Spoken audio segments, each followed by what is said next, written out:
उसके बाद नेक्स्ट है हमारे पास ये है प्रति सूक्ष्म जैविक।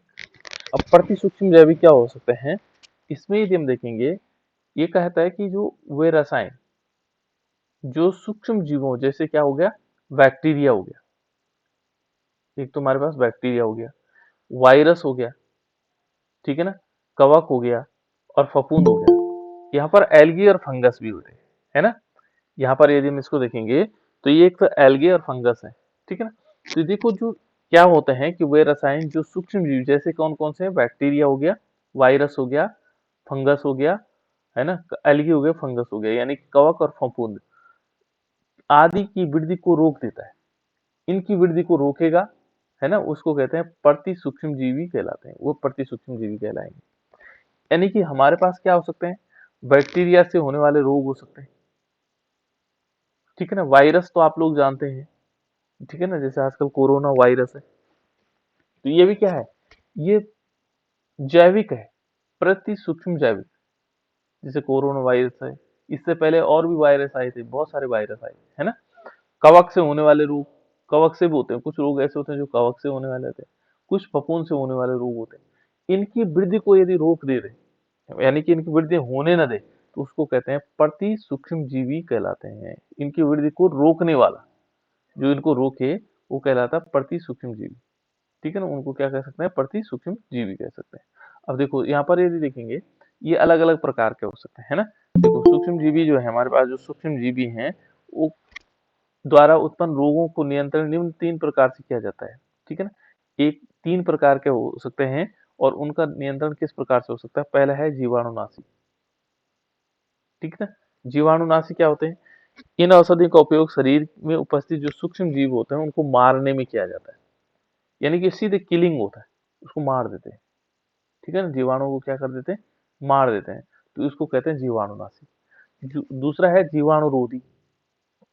अब जीवाणुरोधी क्या हो सकते हैं, ठीक है ना। तो इनमें यदि देखेंगे, इन औषधियों में के उपयोग से शरीर में जो उपस्थित क्या है सूक्ष्म जीवी है, उनकी वृद्धि को रोका जाता है, ये ध्यान रखना।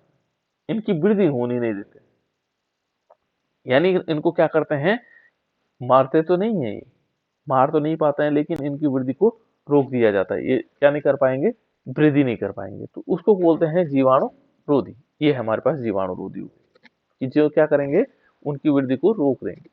तो यहाँ ध्यान रखना कि जीवाणुनाशी क्या करते हैं, वो पूरी तरह उनको सूक्ष्म जीवों को मार देते हैं। ये देखो, मारा जाता है इनको, है ना, जीवों को मारा जाता है, इसमें सूक्ष्म जीवों को मारा जाता है। लेकिन जो जीवाणुरोधी होते हैं, वो क्या करते हैं, वृद्धि को रोक देते हैं। क्या करते हैं, वृद्धि को रोक देते हैं, उनको बढ़ने नहीं देंगे, ठीक है ना। और तीसरा जो है, ये है प्रतिजैविक। ये मेन इंपॉर्टेंट है बेटा इसका, इसके पार्ट, इसके बारे में डिटेल पढ़ेंगे। ये होता है प्रतिजैविक, जिसको हम बोलते हैं एंटीबायोटिक, ठीक है ना। इन औषधियों के द्वारा शरीर की प्रतिरोधक क्षमता विकसित की जाती है। जो प्रतिजैविक होता है, ये पहले वाला है तो जीवाणुनाशी है ना, यानी कि जीवाणु को मार देता है। दूसरा वाला यदि हम देखें, तो दूसरा वाला क्या कह रहा है, दूसरा वाला उनकी वृद्धि को रोक देता है। दूसरा वाला क्या कर रहा है, वृद्धि को रोक रहा है। लेकिन तीसरा क्या काम कर रहा है, न तो इसको मार रहा है न इसको मार रहा है, ये क्या कर रहा है, हमारे शरीर की प्रतिरोधक क्षमता बढ़ा रहा है। मार नहीं रहा, लेकिन हमारी क्षमता को बढ़ा दे रहा है, किसकी, हमारी जो शरीर की प्रतिरोधक क्षमता है उसको बढ़ाता है। तो जो एंटीबायोटिक्स होते हैं, वो क्या करते हैं, शरीर की, देखो इन औषधियों के द्वारा जो है शरीर की प्रतिरोधक क्षमता को विकसित किया जा सकता है ना, हमारी जो प्रतिरोधक क्षमता है उसको बढ़ा देता है। तो चलो अब हम इस एंटीबायोटिक के बारे में थोड़ा सा और पढ़ लेते हैं। एंटीबायोटिक्स क्या है, ये इंपॉर्टेंट है एंटीबायोटिक, ठीक है ना। तो एंटीबायोटिक किसे कह सकते हैं, यानी कि प्रतिजैविक किसे कह सकते हैं। तो देखो बेटा, यहाँ पर क्या होगा कि वे रसायन, देखो इसकी डेफिनेशन ऐसे लिखने हैं आपको, है ना, वे रासायनिक पदार्थ जो सूक्ष्म जीवाणुओं जैसे बैक्टीरिया हो गया, कवक हो गया, फफूंद हो गया द्वारा उत्पन्न होता है ना, जो अन्य सूक्ष्म जीवाणुओं की वृद्धि को रोके, समाप्त करे, ठीक है ना, समाप्त ही कर दे, प्रतिजैविक औषधियां कहलाती हैं। ये औषधियां क्या काम करेंगी, जो एंटीबायोटिक्स होंगी, ये तो इनको क्या कर देगी, जो सूक्ष्म जीव है, जो सूक्ष्म जीव है हमारे शरीर में, इनका इनसे उत्पन्न होने वाले जो रोग होंगे, जब हमारी प्रतिरोधक क्षमता बढ़ेगी तो वो क्या करेंगे, प्रतिरोधक क्षमता बढ़ने से क्या होगा, जो बैक्टीरिया होगा, वायरस होगा, इनसे जो उत्पन्न रोग होने वाले उत्पन्न रोग हैं, ये उन जीवों को क्या कर देगा, उनकी वृद्धि को रोके रखेगा या समाप्त कर देगा। ये पहले शरीर की क्षमता को बढ़ाएगा, ठीक है ना, करेगा काम वही है, ठीक है ना, शरीर की क्षमता बढ़ाएगा और उन बैक्टीरिया वायरस पर क्या करेगा, देखो जब हमारे शरीर की क्षमताएं बढ़ जाएगी तो उससे क्या होगा, उनकी वृद्धि रुक जाएगी या समाप्त कर देगा, ठीक है ना, उनको कहते हैं प्रतिजैविक औषधियां। ये औषधियां हैं, ठीक है ना, ये औषधियां। तो ये कहता है कि देखो ये क्या कह सकता है कि सभी प्रति सूक्ष्म जैविक जो औषधियां हैं, ये महत्वपूर्ण औषधि होती है और इसको जीवन रक्षक औषधि भी कहते हैं। ये क्वेश्चन पूछा जा सकता है आपको, जीवन रक्षक औषधि किसे कह सकते हैं, तो हम कह सकते हैं जीवन रक्षक औषधि कौन सी है, ये है प्रतिजैविक एंटीबायोटिक्स। किसे कहा जा सकता है, तो ये कहा जाता है प्रतिजैविक या एंटीबायोटिक को कहा जा सकता है। तो ये बहुत इंपॉर्टेंट है। देखो यहाँ पर जो इसमें जो प्रतिजैविक जो औषधियां हैं वो कौन कौन सी हैं, तो जैसे हम इसमें देखेंगे प्रतिजैविक औषधियों में, देखो जैसे पहले इसका पार्ट है जीवाणुनाशी, इसी का पार्ट में आता है ना, जो क्या करेगा, इनको समाप्त कर देगा। एक तो पेनिसिलिन है, पेनिसिलिन आप लोग जानते हैं, पेनिसिलिन के इंजेक्शन लगाए जाते थे, बहुत सारी उसमें किया जाता है इसको प्रयोग, ठीक है ना, पेनिसिलिन बहुत महत्वपूर्ण हमारे पास ये है जीवाणुनाशियों में, ठीक है ना, जीवाणुनाशी के पार्ट्स हैं, यानी कि जो पेनिसिलिन है वो जीवाणुनाशी में आते हैं। इसके अंदर जो प्रतिजैविक है वो दोनों चीज आते हैं, जीवाणुनाशी कर देता है और जीवाणु निरोधी भी है। जीवाणुनाशी का मतलब पूरी तरह जीवाणु को समाप्त करने वाला, तो जैसे पेनिसिलिन ये लगाए जाते हैं, ठीक है ना। उसके बाद है ऑफ्लॉक्सीन, ठीक है ना, उसके बाद एमिनो ग्लाइकोसाइड्स, ये तीन ऐसी दवाएं हैं जो जीवाणु को नाश कर देती हैं, ठीक है ना। उसके बाद दूसरा नंबर आता है बेटा जीवाणु रोधी, जीवाणु निरोधी जिसको हम कह सकते हैं।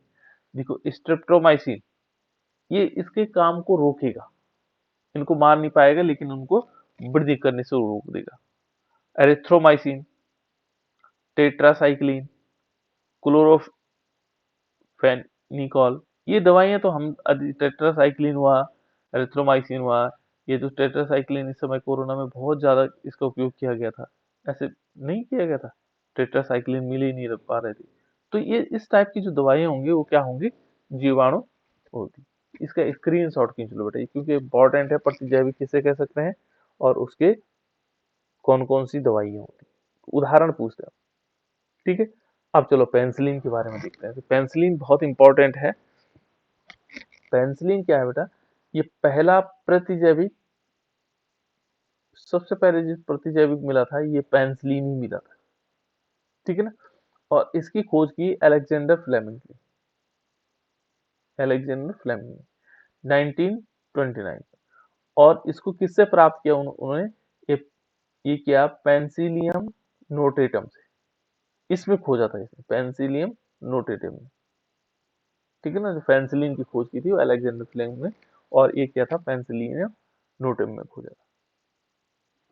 देखो 1938 में, 29 में तो खोजा गया, ठीक है ना। उसके बाद क्या किया, इसमें इसके विकास की यदि स्थिति देखेंगे, 1938 में वैज्ञानिक हॉवर्ड फ्लोरे और अर्नस्ट अर्नस्ट कोन ने जो पेंसिलियम है, पेंसिलियम को जो है उन्होंने शुद्ध रूप में पृथक किया था, शुद्ध रूप में इसको पृथक किया गया था, और साथ में इसकी क्रियाशीलता को भी समझाया था कि इसकी इतना क्रियाशील है, ठीक है ना।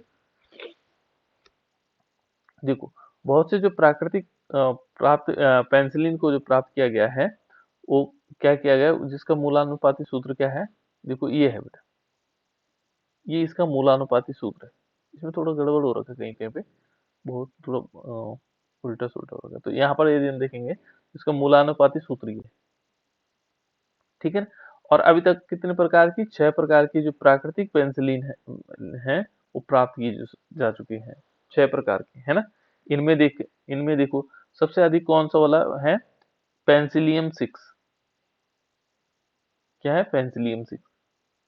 देखो इसके बाद ये देखो एमपी पेंसिलिन, एमॉक्सी पेंसिलिन, पेंसिलिनियम, ठीक है ना, ये अर्ध संश्लेषित है, ये आदि रूप में संश्लेषित किए गए। और जो पेनिसिलिन का है बेटा, पेनिसिलिन का औद्योगिक उत्पादन के लिए प्रयोगशाला में उचित परिस्थितियों को देकर के सूक्ष्म जीवों को विकसित किया जाता है। ठीक है ना?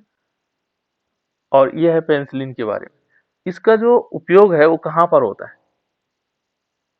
पेनिसिलिन का उपयोग किया जाता है निमोनिया में, ब्रोंकाइटिस में,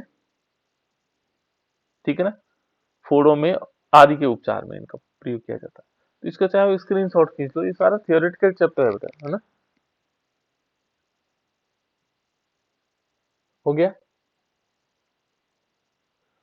नेक्स्ट है इसके बाद, ये तो है।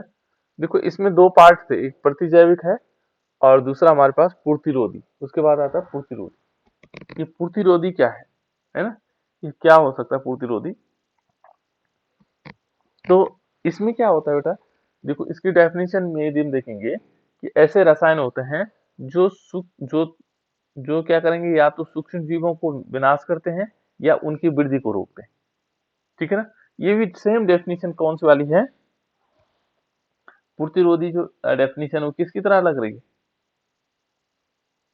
जो हमारे पास प्रति क्या था बेटा इससे पहले, बताओ।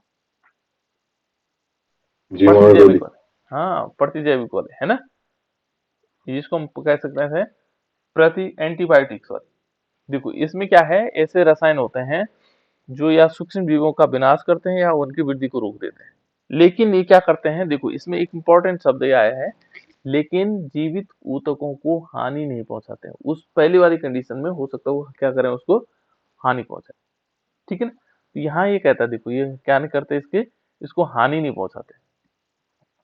पूर्तिरोधी देखो को सजीव ऊतकों जैसे घाव हो गया, चोट हो गया, ठीक है ना, अल्सर हो गया, रोगग्रस्त त्वचा हो गया, इन पर लगाया जा सकता है। जैसे डेटॉल हो गया, है ना, सैवलॉन हो गया।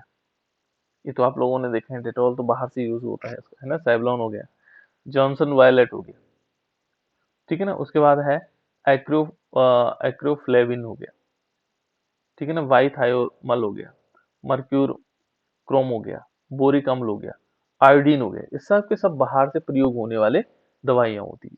जो लाल दवा वगैरह वगैरह हम डालते हैं वो सब कहाँ से बाहर पे से प्रयोग होते हैं। तो ये सारे के सारे क्या हैं, देखो ये क्या कहता है कि प्रतिरोधी को सजीव ऊतकों के जैसे घाव हो गया, चोट हो गया, है ना, अल्सर हो गया, इन रोगग्रस्तों की सतह पर लगाया जाता है। इस सतह पर लगने वाले हैं प्रतिरोधी, ठीक है ना। एंटीसेप्टिक इनको बोलते हैं, क्या बोलते हैं इनको, एंटीसेप्टिक। पहले वाले क्या थे, एंटीबायोटिक।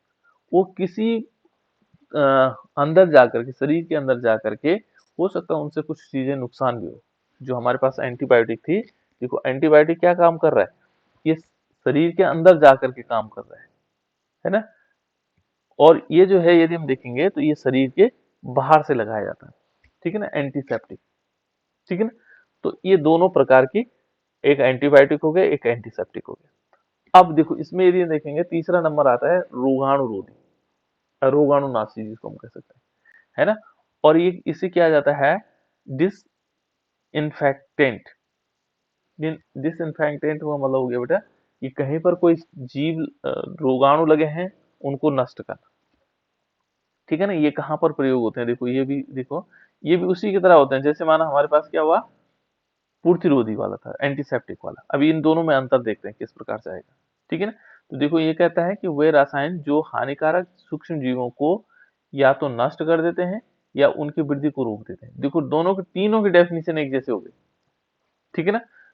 परंतु ये कहता है जीवित, ये कह रहा है परंतु जीवित के लिए सुरक्षित नहीं होता है। जो हमारी जीवित कोशिकाएं होती हैं उनके लिए क्या नहीं होता, सुरक्षित नहीं होता है। ठीक है ना, रोगाणुनाशी कहलाता है। जैसे फिनॉल हो गया, फिनॉल जो है यदि हम बाहर से लगाएंगे तो ये नुकसान पहुंचाएगा, हमारी त्वचा को पहुंचा सकता है ना। क्लोरीन हो गया, ठीक है ना, सल्फर डाइऑक्साइड हो गया, हाइड्रोजन पेरोक्साइड हो गया, नेफ्थलीन हो गया। ये रोगाणुनाशी के रूप में प्रयोग किया जाता है। ठीक है ना। और जो विसंक्रमित, या जिसको हम क्या कह रहे हैं, डिसइंफेक्टेंट कह रहे हैं, का प्रयोग निर्जीव वस्तुओं पर, जैसे क्या हो गया, फर्श पर हो गया, नालियां हो गई, शल्य चिकित्सालय में हो गया, ठीक है ना, आदि यंत्रों को में प्रयोग किया जाता है। जो जितने ये हैं, इनको मानव शरीर में नहीं करते हम प्रयोग। इनका प्रयोग हम क्या करते हैं, सफाई में करते हैं। ठीक है ना। जैसे फिनाइल का पोछा लगाते हैं, फिनाइल लेते हैं तो फिनाइल का पोछा लगाया जाता है ना। क्लोरीन गैस से हम क्या कर सकते हैं, पानी को शुद्ध किया जा सकता है। लेकिन ये क्या करता है, हमारे शरीर के लिए, जीवित कोशिकाओं के लिए क्या नहीं है, सुरक्षित नहीं है।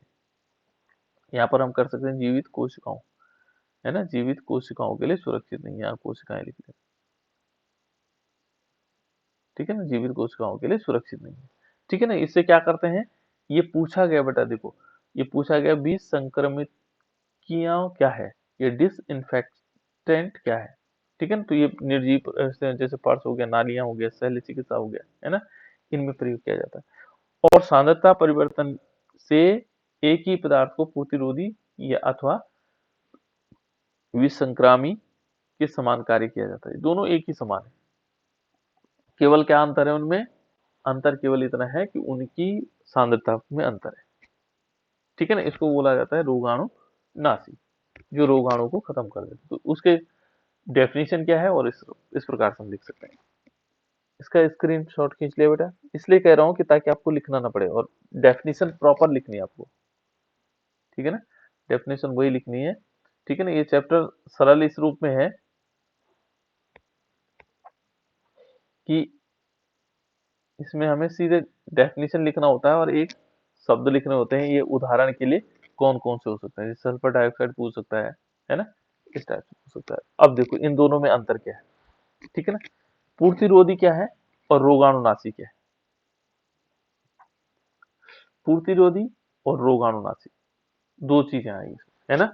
तो प्रतिरोधी हम क्या कैसे कह सकते हैं, एंटीसेप्टिक को नहीं कहते, एंटीसेप्टिक लगा दो, ठीक है ना। एक तो एंटीबायोटिक, एंटीसेप्टिक, और एक डिसइंफेक्टेंट, है ना, ये डिसइंफेक्टेंट है। तो यदि हम प्रतिरोधी को देखेंगे, तो प्रतिरोधी और रोगाणुनाशी, तो प्रतिरोधी क्या हो सकता है, एंटीसेप्टिक, ये शरीर सूक्ष्म जीवों की वृद्धि को रोकता है। ये सूक्ष्म जीवों क्या क्या करता है, जो हमारे पास जो ये होगा, एंटीसेप्टिक होगा, ये सूक्ष्म जीवों की वृद्धि को रोकता है। और जो रोगाणुनाशी होते हैं, ये क्या करते हैं, ये सूक्ष्म जीवों को नष्ट कर देते हैं, ठीक है ना। रोगाणुनाशी जो डिसइंफेक्टेंट वाले होते हैं, ये क्या कर देते हैं, उन जीवों को खत्म कर देते हैं। ये क्या करते हैं, उनकी वृद्धि को रोकते हैं, जो एंटीसेप्टिक होते हैं। इनका उपयोग घाव हो गया, परिजीविका ऊतकों पर किया जाता है। और इसका उपयोग कहाँ किया जाएगा, जो रोगाणुनाशी है, इसका उपयोग हम निर्जीव वस्तुओं पर किया जाता है, जो निर्जीव वस्तु होंगे उन पर किया जाएगा, ठीक है ना। यहाँ पर देखें, इनका प्रभाव जो है क्या होगा, मंद एवं धीमा होता है। इसका प्रभाव क्या हो जाएगा, एक तो धीमी गति से हो सकता है और मंद होता है ना। लेकिन यदि हम इनका प्रभाव देखेंगे तो ये क्या होते हैं, तीव्र गति से प्रभाव करते हैं, ठीक है ना।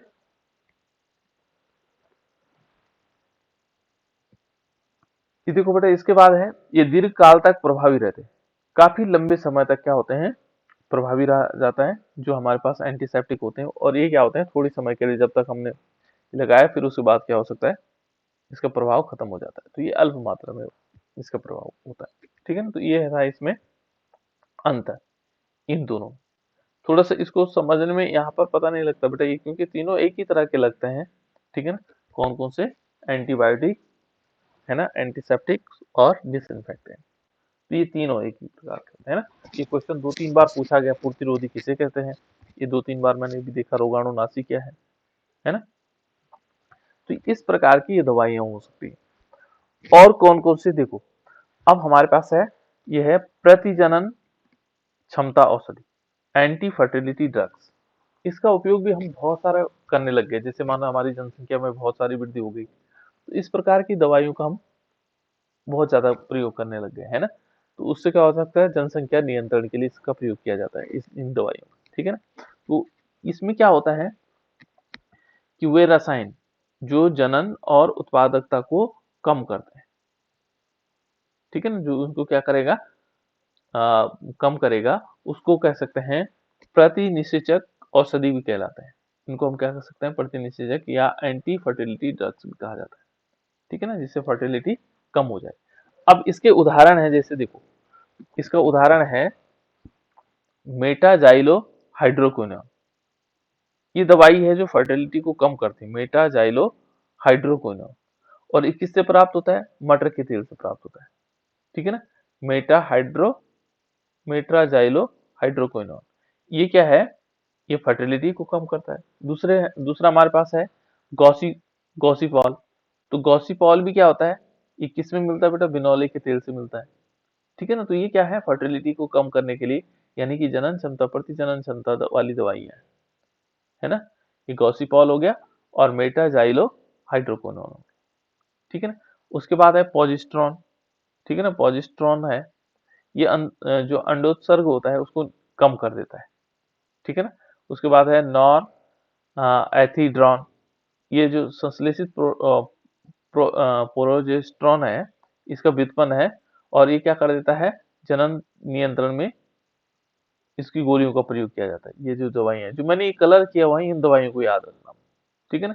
किसमें प्रयोग करते हैं ये तो बाद में आपको लगेगा तो याद किया जा सकता है हमको, है ना। देखो उसके बाद है एथाइनिल एस्ट्रो डाइऑल, ठीक है ना, एस्ट्राडायल। ये एजिस्ट्रोन का व्युत्पन्न है, जो क्या करेगा? प्रोजेस्टेरॉन के व्युत्पन्न के साथ जनन नियंत्रण गोलियों में प्रयोग किया जाता है, ठीक है ना। जो जनन नियंत्रण गोलियां होती है उनमें प्रयोग किया जाता है इसका। तो ये जो सारे मैंने ऐसे कलर्ड वाले कर रखे हैं, ये सारे उनके उदाहरण एग्जाम्पल है। क्योंकि पूछेगा आप लोगों से क्वेश्चन किस प्रकार से आएगा? प्रतिजनन क्षमता औषधि क्या है और उनका उदाहरण लिखिए। तो प्रतिजनन क्षमता क्या करेंगे? वे रसायन जो क्या करेंगे? जो जनन जनन या उत्पादकता को कम करते हैं, उनको हम क्या कहते हैं? प्रति निषेचक या प्रतिजनन क्षमता औषधि कहलाते हैं, ठीक है ना। तो ये आ जाएगा। अब सिंपल सिंपल चीजों को यदि हम इस चैप्टर में देखेंगे, तो यहाँ पर यदि हम देखें, ये हमने सभी प्रकार की औषधियों का वर्गीकरण कर लिया, ठीक है ना। हमने एनाल्जेसिक दवाएं देख ली, जिसको हम पीड़ाहारी कह सकते हैं। एंटीपायरेटिक भी होती है बेटा। एंटीपायरेटिक क्या होती है? सर ये ताप कम कर देती है। बिल्कुल, जो शरीर के ताप को कम कर देती है। कौन कौन सी औषधियां हमने पढ़ी? किन किन औषधियों के बारे में थोड़ा सा एक बार, क्योंकि लगभग कंप्लीट हो गया ये वाला। कौन कौन सी औषधियां पढ़ी हमने? एक बार याद करवा दो। जैसे एक हम कह सकते हैं एंटीपायरेटिक, जो शरीर के ताप को कम करते हैं, है ना। चलो एंटीपायरेटिक। और कौन कौन सी? एंटीसेप्टिक। हाँ, दूसरा एंटीसेप्टिक। ये एंटीसेप्टिक क्या काम करते हो? सर जैविक प्रतिरोधी। एंटीसेप्टिक क्या करती हैं? कोई उदाहरण है इसका? एंटीसेप्टिक जो शरीर के बाहरी सतह पर जितने जीवाणु या कीटाणु लगे होते हैं उनको नष्ट करने में सहयोग देती है ना। एंटीसेप्टिक जैसे हमारे पास क्या हो गया? फिनॉल, सॉरी, हाँ फिनॉल नहीं, फिनॉल तो एंटी इन्फेक्टेंट हो गया। एंटीसेप्टिक कौन सी है? डिटॉल है। सेवलॉन हो गया। सेवलॉन नहीं लगाते, बाहर से लगाते हैं सेवलॉन, जो शरीर की त्वचा पर। और क्या हो सकता है? सब और बोरिक अम्ल। हाँ, बोरिक अम्ल भी हो सकता है। और कौन सी दवाई है? देखो एंटीपायरेटिक हम समझ चुके हैं, एंटीसेप्टिक हम समझ चुके हैं कि जो बाहरी जीवाणुओं को क्या कर देता है? अवरोध उत्पन्न करता है, उनको बढ़ने नहीं देता है। एंटीसेप्टिक में ये होता है। Sir antacid. हाँ बिल्कुल, तीसरा हमारे पास एंटासिड हो गया। एंटासिड, ये एंटासिड क्या होता है? सर ये पेट में जो अम्लता होती है सर उसको कम करता है। न्यूट्रल कर देता है। बिल्कुल, बहुत बढ़िया, है ना। यानी कि इस क्या करेगा? शरीर में उत्पन्न जो आमाशय में उत्पन्न अम्लता है उसको कम करेगा। और क्या हो सकता है? एंटाहिस्टामिन सर। हाँ, एंटाहिस्टामिन। एंटाहिस्टामिन क्या हुआ? एंटाहिस्टामिन क्या हुआ? ये एंटाहिस्टामिन सर एलर्जी को नियंत्रित करता है। बिल्कुल, एंटाहिस्टामिन एलर्जी को नियंत्रित करता है। नाक बहनी बंद हो जाएगी, है ना। एंटाहिस्टामिन दिया जाता है, एक छोटी सी गोली देते हो। कौन सी? आजकल बहुत प्रचलित दवाइयां हैं, सिट्राजिन एंटाहिस्टामिन है। जैसे आपको लगा जुकाम लग गया, जुकाम क्या है? एक प्रकार की एलर्जी होती है ना। हमें ठंड से कोल्ड एलर्जी है और हमारे नाक बहने लग जाए, तो हम क्या करते हैं? एंटाहिस्टामिन के रूप में क्या लेते हैं? एक सिट्राजिन की गोली लेते हैं। क्या लेते हैं बेटा दीक्षा कणवान? एंटीहिस्टामिन क्या हुआ?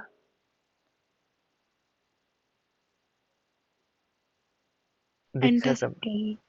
हाँ नहीं, एंटीहिस्टामिन क्या हुआ? जो एलर्जी को कम करता है ना? अलग जी। अलग प्रकार की, फिर एलर्जी भी अलग अलग प्रकार की होती है ना? और कौन कौन सी दवाइयां देखो बेटा, और कौन कौन सी चीजें हमने पढ़ी?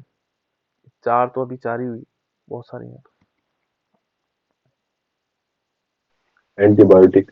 बिल्कुल, एंटीबायोटिक। एंटीबायोटिक एंटीबायोटिक क्या होते हैं?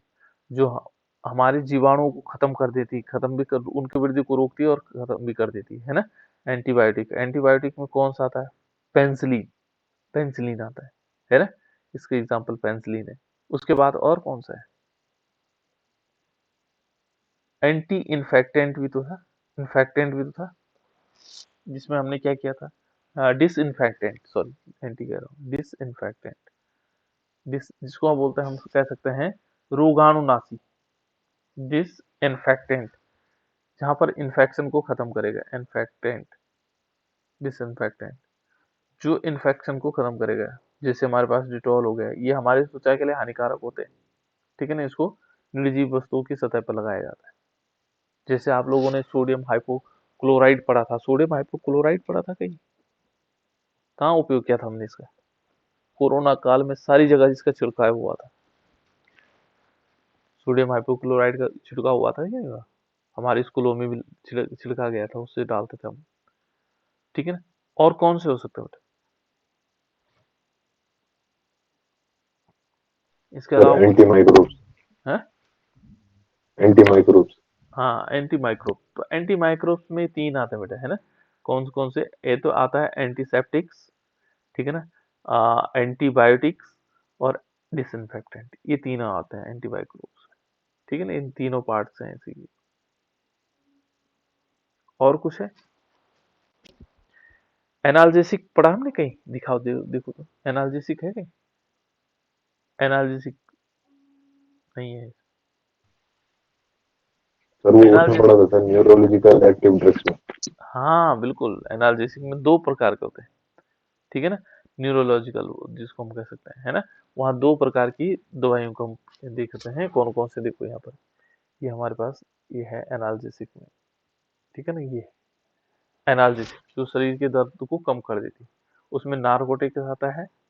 और देखो यहाँ पर ये ध्यान रखना, एक नए शब्द मैंने कल मैंने देख रहा था, morphine diacetate. Morphine diacetate, इसका नाम है बेटा हेरोइन। आपको पूछा जा सकता है कि हेरोइन किसे कह सकते हैं, तो इसका नाम है मॉर्फिन डाई एसिटेट, ठीक है ना? ये है जो निंद्रा अचेतन उत्पन्न करता है। इसमें भी दो प्रकार के होंगे। देखो, पीड़ाहारी जो दवाई हमारे पास एनाल्जेसिक है, वो क्या होते हैं? शरीर के दर्द को आराम करती है, कम करती है ना? तो उसको कहा जाता है। ये दो प्रकार के, एक होता है दर्द शामक और एक पीड़ाहारी, दो प्रकार की दवाई। तो ये देखो यहाँ पर क्या है, एक नार्कोटिक्स आती है और एक नॉन नार्कोटिक्स आती है, जिनसे क्या होंगी? आदत पड़ती है जिनसे। देखो ये निंद्राकारी है ना? ये दवाई क्या होती है? निंद्राकारी और चेतन उत्पन्न करती है, निंद्राकारी कहलाती है, ठीक है ना? ये देखिए, ये दर्द शामक भी है, दर्द को कम करती है, ठीक है ना? ये देखो, इनसे क्या हो जाता है? नार्कोटिक जो ड्रग्स होती हैं, इनका आदी होता है, यहाँ पे ध्यान रखना, आदी हो जाता है। लेकिन जो नॉन नार्कोटिक्स हैं, देखो ये दर्द में आराम देती हैं, फायदा करती हैं, लेकिन क्या नहीं करती हैं? आदत डालने वाली नहीं होती है।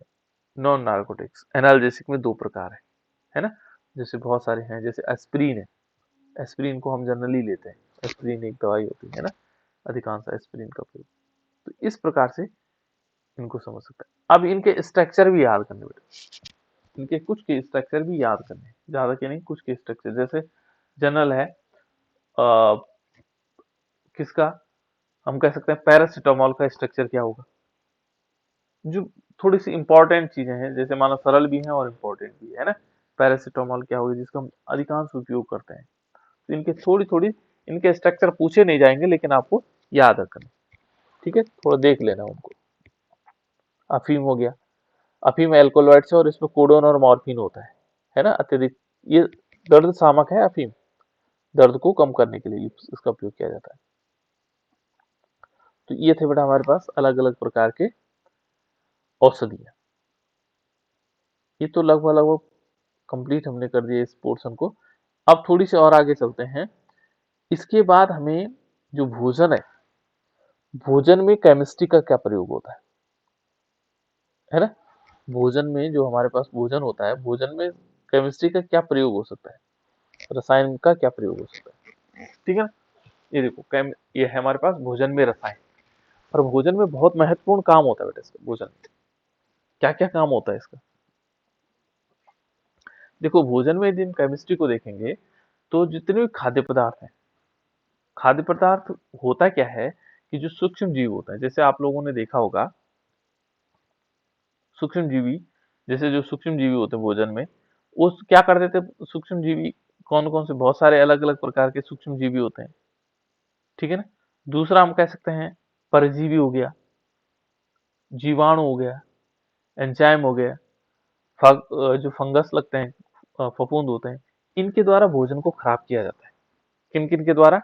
परजीवियों के द्वारा हो सकता है, सूक्ष्म जीवी हो गए, है ना, जीवाणु के द्वारा हो सकता है, खमीर के द्वारा फफूंद लग जाती है, बहुत सारी चीजों के द्वारा। तो इनको हम रोक सकते हैं, ठीक है? जैसे माना सपोज आपने कोई अचार बनाया, लेकिन अचार आपने कुछ दिनों बाद देखा वो खराब होने लग जाता है, तो उसमें कौन कौन सी चीजें आप उसमें डालते हैं, भोजन में कौन कौन से रसायन डालते हैं? तो देखो इस इसके लिए हम क्या करते हैं, भोजन में हमें रसायन की जरूरत पड़ती है, ठीक है? देखो देखो खाद्य पदार्थों में जो है, खाद्य पदार्थों में रसायन मिलाने से के निम्न कारण है। क्या कारण हो सकते हैं, जिन किन किन कारणों से हम क्या करते हैं, भोजन में रसायनों को मिलाते हैं? एक तो उनका परिरक्षण करने में, परिरक्षण करने का मतलब प्रिजर्व करने में, वो खराब ना हो, काफी दिनों तक चले, उसके लिए हम क्या करते हैं, भोजन में रसायनों का प्रयोग करते हैं। जैसे आप लोगों के पास पूछा भी गया था एक बार, जो टेस्ट में पूछा गया था बीच में, कि भोजन को या खराब होने से किस चीज से रोका जा सकता है? तो इसका ध्यान रखना बेटा, एक केमिकल तो बहुत इंपॉर्टेंट है, इसका नाम है सोडियम बेंजोएट। क्या नाम है? Sodium benzoate. ये अधिकांशतः किसी, जितने भी हमारे पास क्या होते हैं, जितने प्रकार के हम जूस बनाते हैं, बुरांस का जूस बनाते हैं, सुना तो होगा आप लोगों ने, बुरांस का जूस, है ना? और उसमें बुरांस का जूस काफी दिन तक खराब ना हो, उसके लिए क्या मिलाया जाता है उसमें? सोडियम बेंजोएट मिलाया जाता है। आप लोग अचार बनाते क्या क्या मिलाते हैं? अचार में क्या क्या मिलाते हैं? कि उनका परिरक्षण करने के लिए, यहाँ पर देखो अचार में क्या क्या मिलाते हैं, क्या क्या चीजें मिलाते हैं? कुछ नहीं मिलाते हैं, खराब ना हो अचार, क्या मिलाया जाता है? जनरल चीजें बताओ ना, केमिकल्स नहीं तेल, पूछ रहा। तेल, नमक। बिल्कुल, देखो यहाँ पर दोनों चीजें हैं, एक तो तेल मिलाया जाता है और एक नमक मिलाया जाता है। तेल क्या है? तेल भी रसायन है ना? इसका फॉर्मूला पता है तुम्हें? तेल का फॉर्मूला मालूम है ऑयल का? नहीं मालूम है, चलो। और नमक को देख लो, नमक भी क्या है? जो फैटी एसिड्स होते हैं बेटा, जो हाई एसिड्स होते हैं, जो हमारे पास फैटी अम्ल होते हैं, वसीय अम्ल होते हैं, उच्च वसीय अम्लों का साबुनीकरण पढ़ा आप लोगों ने? साबुनीकरण, जब साबुन बनता है, मैंने कहा था उच्च वसीय अम्लों का जब क्या करते हैं, हाइड्रोजनीकरण करते हैं, तो साबुन का निर्माण होता है। उच्च वसीय अम्ल का फॉर्मूला क्या बताया था? C17H35 COO Na। यही तो तेल है, ये तेल का फॉर्मूला है, C17H35COONA, ये है वसीय अम्ल, उच्च वसीय अम्ल जिसको कह सकते हैं, ये तेल है। वसीय, वसा का मतलब ये वो तेल है ना, ये फॉर्मूला है तेल का। नमक का फॉर्मूला तुम्हें मालूम है, NaCl। क्या मिलाया आपने? रसायन मिलाया कि नहीं मिलाया? इस अचार को खराब होने से बचाने के लिए हमने क्या किया? तेल और नमक मिलाया, और दोनों क्या है? ये रसायन है, ठीक है ना? तो इस प्रकार से क्या करते हैं, तेल हो गया, नमक हो गया, इसको गर्म किया जाता है ना? यहाँ पर क्या करते हैं, उनका परिरक्षण करने के लिए हम क्या करते हैं, खाद्य पदार्थों के परिरक्षण करने के लिए हम क्या करते हैं, उनमें अलग अलग प्रकार के रसायनों का प्रयोग करते हैं, और चीजें भी मिलाते हैं इसमें, ऐसा नहीं है। सोडियम बेंजोएट भी डाल देते हैं थोड़ा थोड़ा, ठीक है ना, यदि आपको लगता है कि खराब ही ना हो, है ना? अलग अलग चीज।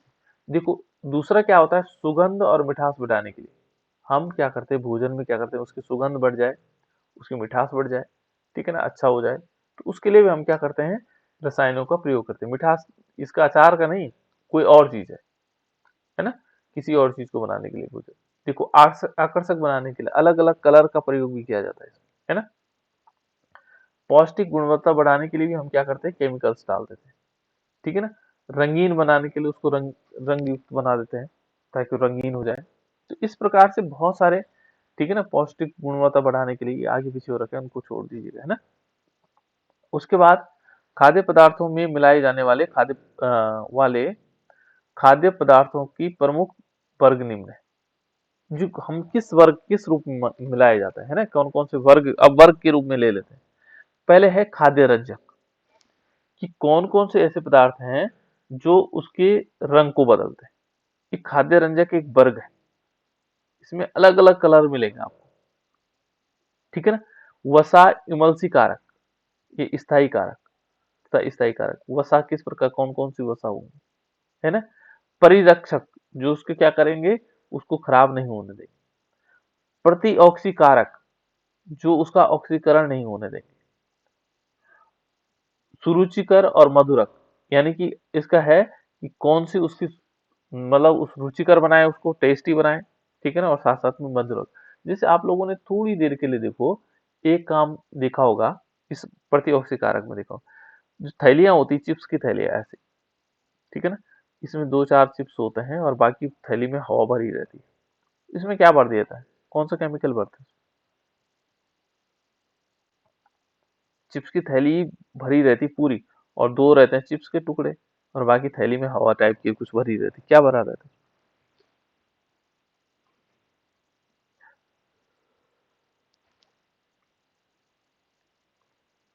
बताओ बेटा, क्या भरा रहता है उसमें।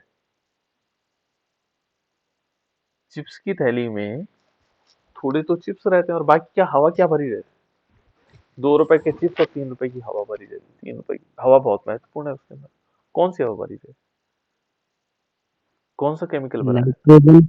बिल्कुल नाइट्रोजन भरा जाता है। नाइट्रोजन क्यों भरा, इसका ऑक्सीकरण हो जाए, क्योंकि तेल और वसा का क्या होता है, ऑक्सीकरण हो जाता है ना। ऑक्सीकरण होने से क्या हो जाएगा, वो खराब हो जाएगा।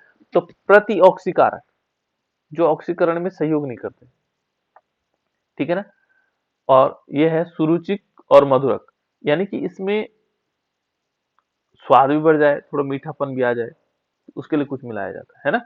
देखो देखो इसमें क्या है, आटा सुधार के बासीपन को रोकने के लिए, ठीक है ना, जो वासीपन होता है उसको रोकने के लिए कुछ ऐसे पदार्थ होते हैं कि वो खराब ना हो जाए, उसको रोकने के लिए, रोकने वाले कुछ हमारे पास क्या होंगे, विरंजक होंगे, ठीक है ना। विरंजक का मतलब जो उसको ठीक कर दें, है ना, उसको खराब ना होने दे। उसके बाद है जो पोषण संपूरक, जो हमारे पास क्या होंगे, खनिज होंगे, विटामिन होंगे, रेजिनो अम्लों का प्रयोग, ठीक है ना। इस अलग अलग वर्ग के रूप में हमने इसको पहचाना, ठीक है ना। तो इसमें जो सबसे महत्वपूर्ण वर्ग है आपका पहला, वो है मधुरक का। मधुरक जानते हैं आप लोग, मधुरक जानते हैं बेटा, मधुरक किसे कहेंगे, और जो मीठा हो। जो मीठे होते हैं, है ना। तो हम कह सकते हैं, देखो माना हम यहाँ पर हमने क्या लेना है, एक तो होते हैं कैसे मीठे, जो प्राकृतिक मीठे होते हैं, और एक होता है कृत्रिम मधुरक, जो हमने क्या किया हुआ, जो हमने, कृत्रिम का मतलब हो गया जो हमने बनाया है, कृत्रिम मधुरक। अब कृत्रिम मधुरक क्या हो सकते हैं, यदि हम कृत्रिम मधुरक को देखेंगे, तो कृत्रिम मधुरक किसे कहेंगे, तो इसको लिख सकते हैं हम कि ऐसे कार्बनिक पदार्थ जो स्वाद में मीठे होते हैं, ठीक है ना। कृत्रिम मधुरक ऐसे संश्लेषित होगा, ऐसे संश्लेषित कार्बनिक पदार्थ जो स्वाद में मीठे होंगे, ये संश्लेषित है बेटा, है ना। ऐसे संश्लेषित संश्लेषित पदार्थ जो स्वाद में क्या होंगे, जो स्वाद में मीठे होंगे, स्वाद में मीठे होते हैं, गलत लिख लिया, मीठे होते हैं, ठीक है ना। जो स्वाद में क्या होते हैं, मीठे होते हैं, उनको हम क्या कह सकते हैं। देखो यहाँ पर क्या होगा, यहाँ पर लेकिन इसमें स्वाद में तो मीठे हैं, परंतु इसमें क्या होगा, परंतु ठीक है ना, शर्करा का मान शून्य होगा, शर्करा नहीं होगी इसमें। स्वाद में तो मीठे हैं लेकिन शर्करा का मान शून्य होगा, शर्करा नहीं होगी इसमें। मीठे स्वाद में भले मीठे लेकिन इसमें शर्करा शून्य हो, ठीक है ना। उन्हें हम क्या कहते हैं, उन्हें कृत्रिम मधुरक कहते हैं, उन्हें कृत्रिम मधुरक कहते हैं। क्या कहते हैं उसको, कृत्रिम मधुरक। तो ये डेफिनेशन है, पूछा भी जा सकता है बेटे, ठीक है ना, मैंने इसलिए इसको लिखा भी है। कृत्रिम मधुरक क्या है, ऐसे संश्लेषित कार्बनिक पदार्थ, ठीक है ना, इसको कार्बनिक पदार्थ लिखना बेटा, है ना। संश्लेषित यहाँ पर क्या होगा, कार्बनिक पदार्थ हो जाएगा, इस जगह पर हम क्या लेंगे, कार्बनिक। ये हमारे पास कार्बनिक पदार्थ होगा, ठीक है ना, कार्बनिक पदार्थ, ठीक है ना। जो स्वाद में तो कैसे होंगे, मीठे होते हैं, लेकिन इनमें शर्करा नहीं होती, शर्करा क्या होंगे, शून्य होगी, ठीक है ना। उन्हें हम क्या कहेंगे, कृत्रिम मधुरक कहेंगे, ठीक। अब ऐसे कौन से कृत्रिम मधुरक होते हैं जो स्वाद में तो मीठे होते हैं लेकिन इनमें शर्करा नहीं होती, ठीक है ना। यदि हम यहाँ पर पहले इसको देख लेते हैं कि हमारे पास प्राकृतिक मधुरक क्या है, इस समझने के लिए, है ना। जो प्राकृतिक मधुरक है बेटा, कौन कौन से, किसी को मालूम है, जो प्रकृति में पाए जाने वाले प्राकृतिक मधुरक। गन्ना, बिल्कुल, गन्ना हो गया, और शहद, शहद हो गया, ठीक है ना। कृत्रिम मधुरक को हम कह सकते हैं यहाँ पर ग्लूकोज हमारे पास हो गया, सुक्रोज हो गया, है ना। और गन्ने से हमें प्राप्त होने वाला ग्लूकोज होता है ना, सुक्रोज हो सकता है, ठीक है ना, माल्टोज हो सकता है, स्टार्च हो सकता है। ये सारे के सारे क्या है, प्राकृतिक है, जो प्रकृति में पाए जाते हैं। लेकिन अब कृत्रिम मधुरक कौन से, जो बनाए गए, लेकिन इनमें क्या होता है, कृत्रिम जो मधुरक होते हैं, ये अधिकांश उन लोगों को दिया जाता है ना। ये जैसे मानो शुगर के पेशेंट है, क्योंकि शुगर की मात्रा यदि बढ़ेगी तो वहाँ ग्लूकोज, फिर मान लीजिए हमने क्या लिया, ग्लूकोज लिया, तो ग्लूकोज की मात्रा बढ़ेगी, ठीक है ना। मान लीजिए हमने सुक्रोज लिया, सुक्रोज फिर ग्लूकोज में टूटेगा, फिर क्या होगा, उनके शरीर में ग्लूकोज की मात्रा बढ़ेगी, ठीक है। तो यहाँ पर जो प्रयोग होने वाले हैं, ये कृत्रिम मधुरक कौन कौन से, यानी कि कृत्रिम मधुरक कौन कौन से, तो उनको मैं नहीं लिख रहा हूँ, जो प्राकृतिक मधुरक है उनको नहीं लिख रहा हूँ। इसके कृत्रिम मधुरक के उदाहरण कौन कौन से हैं, है ना। इसके उदाहरण कौन कौन से, किसी को याद है बेटा कोई उदाहरण। जनरली देखा होगा, जो ग्लूकोज के शुगर के पेशेंट्स होते हैं, वो लोग उसका यूज करते हैं। तो चलो, अब याद नहीं है तो कोई दिक्कत नहीं। ये सैकरिन, शुगर हाँ शुगर फ्री हाँ, शुगर फ्री शुगर फ्री तो इसलिए बोलते हैं बेटा, देखो ना, जिसमें शुगर नहीं है, चीनी नहीं है, यानी कि ग्लूकोज नहीं है, उसको शुगर फ्री कहते हैं। लेकिन उसका नाम होता है सैकरिन, ठीक है ना। पढ़ना, उसके नाम को पढ़ना, वहां लिखा तो रहता है शुगर फ्री, क्योंकि जनरली लोग क्या नहीं जानते, सैकरिन का नाम याद करने में कठिन होता है, तो लोग कहते हैं शुगर फ्री, है ना। वो उसको बोलते हैं सैकरिन, सैकरिन लिखा होगा उसमें। आप लोग जब अंदर जाकर के उसके कंटेंट को पढ़ेंगे तो सैकरिन होगा उसमें, है ना। उसके बाद होगा, दूसरा नंबर आता है साइक साइक्लेमेट, साइक्लेमेट, साइक्लेमेट। तीसरा होता है, ये अलग अलग प्रकार के शुगर फ्री। अब वो शुगर फ्री का मतलब ये सब शुगर फ्री है, इनमें शुगर नहीं किसी में, है ना। तो उसके शुगर फ्री एक जनरल नेम हो गया इसका, ने नेक्टरीन, ये सब उनमें होंगे, ये कंटेंट लिखा होगा, ये कौन सा है, नेक्टरीन है उसमें, ठीक है ना। उसके बाद यदि हम और एक एग्जाम्पल के रूप में देखेंगे तो ये है एस्पार्टेम, एस्पार्टेम, एस्पार्टेम, है ना, एस्पार्टेम हो गया, ठीक है ना। उसके बाद यदि हम और देखें तो कौन कौन से और हो सकते हैं इसमें, ये है एलिटेम हो गया, एलिटेम। लेकिन जनरली क्या होता है, बहुत जो जनरल होता है वो सैकरिन होता है, सैकरिन बहुत ज्यादा इंपॉर्टेंट है और आसानी से मिलता है। नेक्स्ट है इसमें आज जाकर के जिस शुगर की दवाई ले रहा हो, उसकी दवाई में देखना क्या लिखा हुआ है, ठीक है ना। इसमें लिखा होगा सुक्रोलोज या सुक्रालोज, सुक्रालोज, ये इस प्रकार से। ये सारे के सारे क्या है, कृत्रिम मधुरक क्या है, जिनको बनाया गया, जिनको हमने क्या किया, प्रयोगशाला में बना करके उनके लिए बनाया गया जो जिनको शुगर की जरूरत कम होती। ठीक है, पहला नंबर यदि हम देख रहे हैं बेटा इसमें सैकरीन है। पहला नंबर क्या है? सैकरीन। पहला नंबर किसका आ जाता है? सैकरीन। तो सैकरीन क्या होता है? यदि हम सैकरीन को देखेंगे तो सैकरीन का जो रासायनिक सूत्र है वो क्या नाम है? रासायनिक नाम हम कह सकते हैं इसका नाम है ऑर्थो। इसका जो नाम है ये है ऑर्थो सल्फोना सल्फो सल्फा सॉरी इसको लिखेंगे सल्फो। फिर कर सकते हैं बेंजोइक बेंजोइक एमाइड, ये नाम है ऑर्थो सल्फो बेंजोइक एमाइड। ठीक है ना, ये आएगा इसका नाम बेंजोइक एमाइड। इसका जो रासायनिक नाम है वो ये है सैकरीन का। और इसका निर्माण किससे होता है? इसको बनाया किससे जाता है? इसको बनाए निर्माण किया जाता है इसका, ये निर्माण करते हैं हम किससे बनाते हैं इसको? इसको बनाते हैं टॉल्यूइन से, टॉल्यूइन सल्फोनिल क्लोराइड। किससे बनाते हैं? Toluene toluene.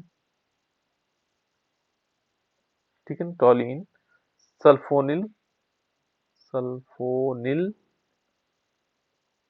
सल्फोनिल क्लोराइड, इसको इससे बनाया जाता है टॉल्यूइन सल्फोनिल क्लोराइड। ठीक है ना, इसका जो है क्या कर सकते हैं हम? अमोनीकरण कर सकते हैं, अमोनीकरण, ऑक्सीकरण और निर्जलीकरण, 3 विधि के द्वारा हम इसको बना सकते हैं। अब इसका जो सैकरीन का जो फॉर्मूला है वो कैसा होगा? जो सैकरीन का जो फॉर्मूला होता है किस प्रकार से हो सकता है ना? तो सैकरीन को यदि हम देखेंगे किस प्रकार से बनाया होगा, इसका जो फॉर्मूला होता है वो बेंजीन इस प्रकार से होगा। देखो बेंजीन रिंग होगी, ये इस प्रकार से बेंजीन रिंग है ना। और यहाँ पर देख लीजिए इस टाइप से, फिर सी डबल बॉन्ड ओ। ठीक है ना, यहाँ नीचे आएगा एस डबल बॉन्ड SO2 का है बेटा, ये सीधे सीधे SO2 लिख लेना है इसको ना। और यहाँ किससे जुड़ा होगा? NH से जुड़ा होगा, इसको हटा देना ये वाला बॉन्ड। ठीक है ना, ये है हमारे पास सैकरीन, ये है सैकरीन का फॉर्म। इसको हम क्या बोलेंगे? सैकरीन। इसको हम सोडियम के साथ भी विलय हो सकता है, सोडियम लवण के साथ विलय बना सकते हैं, है ना। और जो सैकरीन होता है वो कैसे होता है? सफेद क्रिस्टल होता है ना। सफेद रूप में इसका यदि हम देखेंगे तो ये सफेद क्रिस्टल होता है सैकरीन, सफेद क्रिस्टल के फॉर्म। वैसे कम चांसेस होते हैं इनके स्ट्रक्चर को पूछा जाना, लेकिन कभी पूछ ले अलग बात है ना। तो इस प्रकार से ये सैकरीन बनता है। ठीक है, अन्य दवाइयों का भी हम देख सकते हैं, ये क्या होता है इसी हम देखेंगे तो सैकरीन क्या होता है, मनुष्यों द्वारा इसका पाचन नहीं हो पाता है।